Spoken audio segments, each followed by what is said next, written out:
Hello everyone. तो कैसे आप सभी लोग गाइस। तो आज की वीडियो बहुत ही इंपॉर्टेंट होने वाली है सभी 6 सेमेस्टर के स्टूडेंट्स के लिए। तो आज की वीडियो में हम डिस्कस करेंगे DU/SOL के 6 सेमेस्टर के सभी कोर्सेज का कोर्स स्ट्रक्चर, कि आपको कौन कौन सब्जेक्ट मिलेंगे और कौन कौन सब्जेक्ट्स आपको पढ़ने होंगे। तो और गाइस, एक आपका जो न्यू सब्जेक्ट है वो भी आपका इसमें ऐड हो गया है, क्योंकि ये आपका न्यू कोर्स स्ट्रक्चर है। इससे पहले एक और पुराना कोर्स स्ट्रक्चर था, उसमें वो सब्जेक्ट नहीं था। एक न्यू सब्जेक्ट इसमें ऐड हुआ है, रिसर्च मैथडोलॉजी। और वैसे तो आपके जो 6 सेमेस्टर के सब्जेक्ट्स है वो आपको अपने आप ही आपके डैशबोर्ड पर देखने के लिए मिल जाएंगे, पर एक बार फिर भी मैं आपको सभी कोर्सेज का यहाँ पे कोर्स स्ट्रक्चर एक्सप्लेन करने वाला हूँ। तो गाइज़, वीडियो शुरू करने से पहले अगर आप चैनल पर नए हो तो चैनल को सब्सक्राइब कर लेना, और आपको हमारी वीडियो अच्छी लगे तो लाइक शेयर कमेंट ज़रूर करिएगा। तो चलिए शुरू करते हैं। तो हम सबसे पहले BA प्रोग्राम शुरू करेंगे, उसके बाद BCom and then other courses. तो गाइज, सबसे पहले हम डिस्कस करने वाले हैं BA प्रोग्राम का कोर्स स्ट्रक्चर। तो गाइज, जैसे कि हम देख सकते हैं, BA प्रोग्राम का कोर्स स्ट्रक्चर हम यहाँ डिस्कस करने वाले हैं। इसमें दो तो आपको माइनर में से मिलेंगे सब्जेक्ट, एक आपको मेजर में से सब्जेक्ट मिलेगा। तो जो आपका डिसिप्लिन का पेपर है, इसमें दो माइनर में सब्जेक्ट मिलने वाले हैं वो ये हैं। आप इनमें से कोई सा भी सब्जेक्ट आपको मिल सकता है, और एक सब्जेक्ट आपको मेजर में से मिल सकता है। तो चाहे वो इंग्लिश हो सकता है, हिंदी हो सकता है, हिस्ट्री, मैथमेटिक्स, कोई सा भी सब्जेक्ट हो सकता है। फिर उसके बाद एक सब्जेक्ट आपको चूज़ करना पड़ेगा डिसिप्लिन स्पेसिफिक इलेक्टिव में, DSE में से। तो आप यहाँ देख सकते हैं कि इकोनॉमिक्स में मैथडोलॉजी डाल रखा है, इंग्लिश रिसर्च मैथडोलॉजी, हिस्ट्री में भी डाल रखा है रिसर्च मैथडोलॉजी, और पॉलिटिकल साइंस में भी रिसर्च मेथड्स इन पॉलिटिक्स डाल रखा है। तो क्या पता ये आपका कंपलसरी सब्जेक्ट एक आपको खुद ही मिल जाए पीछे से, या फिर आपको चूज़ करने का भी ऑप्शन दिया जा सकता है इसमें। फिर उसके बाद आपको एक जेनरिक इलेक्टिव में सब्जेक्ट चूज़ करना है, और एक स्किल एनहांसमेंट में सब्जेक्ट चूज़ करना है। तो वैसे स्किल एनहांसमेंट का आप बेसिक IT टूल्स ले सकते हैं, क्योंकि इसका एग्ज़ाम होता नहीं है। Basic IT tools, communication everyday life, रंगमंच, हिंदी रंगमंच, फाइनेंस फॉर एवरीवन, इन सभी के एग्ज़ाम नहीं होते।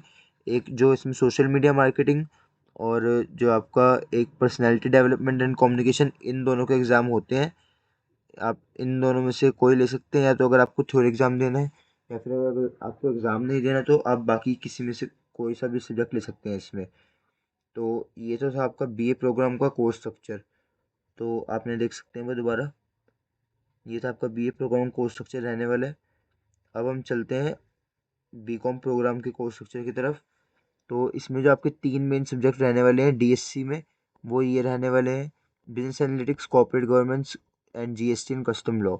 और आप यहाँ देख सकते हैं कि इसमें भी आपको DSC में रिसर्च मैथडोलॉजी कंपलसरी दे रखा है। फिर आप एक जेनरिक इलेक्टिव में चूज़ कर सकते हैं, कोई से भी आप एक सब्जेक्ट चूज़ कर सकते हैं। मैं आपको सजेस्ट करूँगा कि आप इकोनॉमिक्स, इंग्लिश या फिर हिस्ट्री में से कोई चूज़ कर सकते हैं। फिर और आप पॉलिटिकल साइंस भी चूज़ कर सकते हैं, अगर आपको पंजाबी, संस्कृत या उर्दू लैंग्वेज लिखने में आप कंफर्टेबल नहीं हो तो। फिर एक आपको चूज़ करना होगा स्किल एनहांसमेंट कोर्स में से। तो इसमें आप commerce, English, Hindi, education, computer science, computer, social media marketing, इन सब में से कोई एक सब्जेक्ट आपको मिल सकता है। तो गाइज, ये था आपका BCom प्रोग्राम का कोर्स स्ट्रक्चर 6 सेमेस्टर का। आप ये दोबारा देख सकते हैं, ये सभी सब्जेक्ट्स रहने वाले हैं। अब हम चलते हैं अपने तीसरे कोर्स की तरफ, जो है हमारा BCom ऑनर्स। तो गाइज, इसमें भी आपका सेम रहेगा। इसमें भी आपको 3 मेन सब्जेक्ट्स हैं। एक रिसर्च मैथडोलॉजी आपको मिलेगा कंपलसरी, एक आपको जेनरिक इलेक्टिव में से लेना पड़ेगा, एक आपको स्किल एनहांसमेंट में से लेना पड़ेगा। तो ये था आपका BCom ऑनर्स का कोर्स स्ट्रक्चर, एक बार देख लीजिए दोबारा।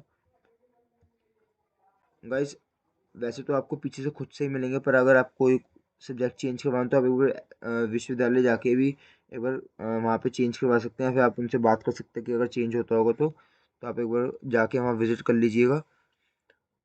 बाकी तो आपको पीछे से सारे खुद ही मिलेंगे, आपके डैशबोर्ड पे आ जाएगा आपका 6 सेमेस्टर का, कि आपको कौन कौन सब्जेक्ट मिल रहे हैं।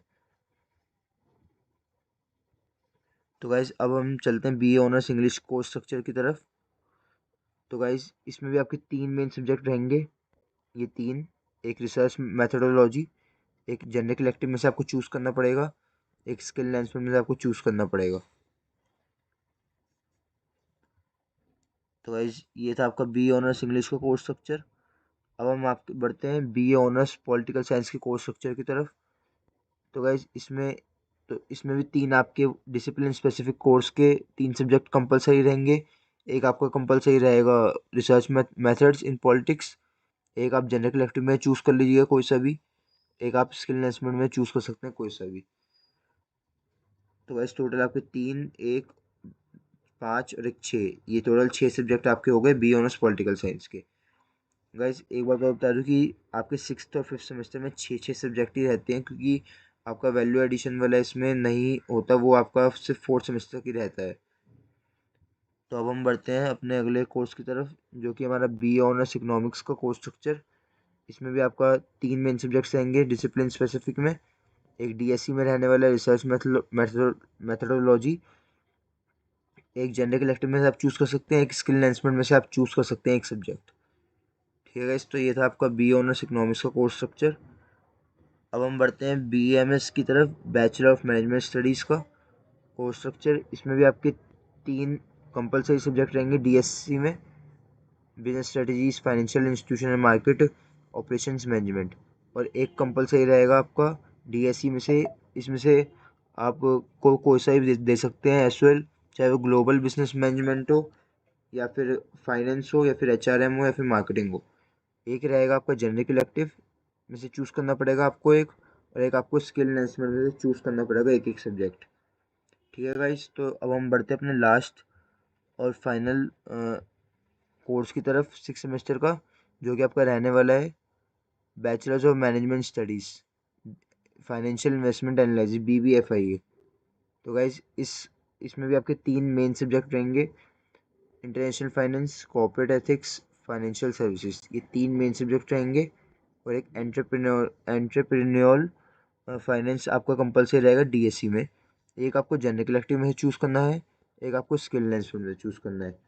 आप इसमें कोई सा भी चूज़ कर सकते हैं अपनी मर्जी के ऊपर। हम मतलब वो तो आपको पीछे से ही ऑटोमेटिक आपको एसओएल की तरफ से प्रोवाइड किया जाएगा एक एक सब्जेक्ट। तो मैं आपको फिर से साइंस कोर्सेज का दिखा देता हूँ एक एक करके। ये है बीए प्रोग्राम, यहाँ देख सकते हैं आप।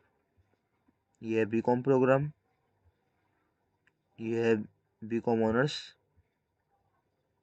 B honours English, B honours political science, B honours economics, BMS, BBFIA। तो गाइस आप इन्हीं सभी कोर्स स्ट्रक्चर को ध्यान में रखते हुए सब्जेक्ट चूज़ करिएगा। और आप इन सब का सिलेबस चाहिए तो आप मुझे कमेंट में सिलेबस भी कमेंट करिएगा, सिलेबस लिख के कमेंट करिएगा। मैं आपको जल्दी इन सब के डिटेल सिलेबस के ऊपर एक वीडियो लेकर आऊँगा, बहुत जल्द आप सभी के पास हर कोर्स की अलग अलग डिटेल वीडियो लेकर आऊँगा। तो गाइस जल्दी में सिलेबस भी आपके साथ डिस्कस करो। तो गाइस वीडियो को अच्छी लगी ज़रूर बताइएगा, और वीडियो को ज़्यादा से ज़्यादा अपने दोस्तों तक शेयर करिएगा। और अगर आप चैनल पर नए हो तो चैनल को सब्सक्राइब करिएगा। Thank you so much guys.